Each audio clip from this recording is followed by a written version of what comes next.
When should a SaaS company consider bringing in a bookkeeper like yourself? You mentioned probably not a good idea to wait for too long, right?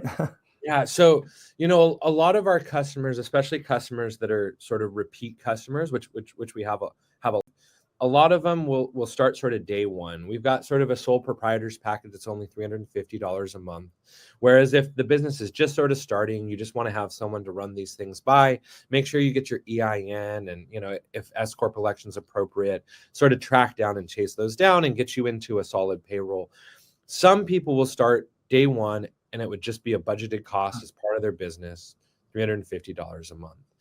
I think that if you've got a lot of stuff to do and you're an engineer and you're focused, I think that that's a really great time to bring someone in.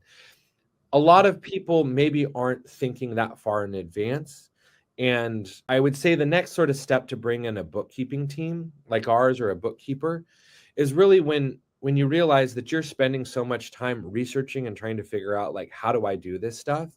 And that you're wasting cycles on simple stuff like, how do I register for payroll in Texas? Or how do I register for, like, Washington State's asking me for, my unemployment insurance number, and I don't know where to get that. It's going to take an entrepreneur, hours and days to figure that stuff out. Whereas Tam on my team has that number memorized in her head for the workers' compensation rate, and so I'd say that next sort of step is when your business starts to get a little bit more complex.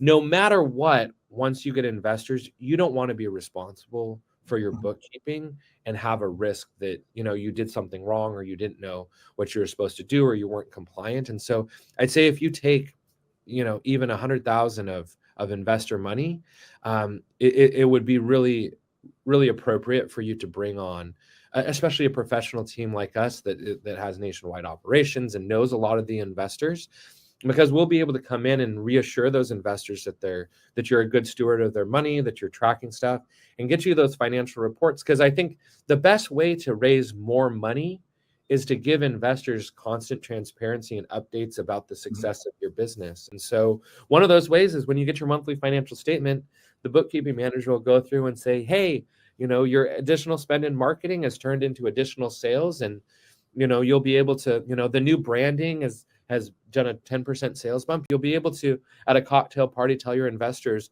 hey, I remember from my bookkeepers, they're telling me our sales are up because of our recent marketing campaign. And those sort of little nuggets that you can sort of sprinkle into the investors really keep them engaged and excited about having made that investment and wanting to have more success with you.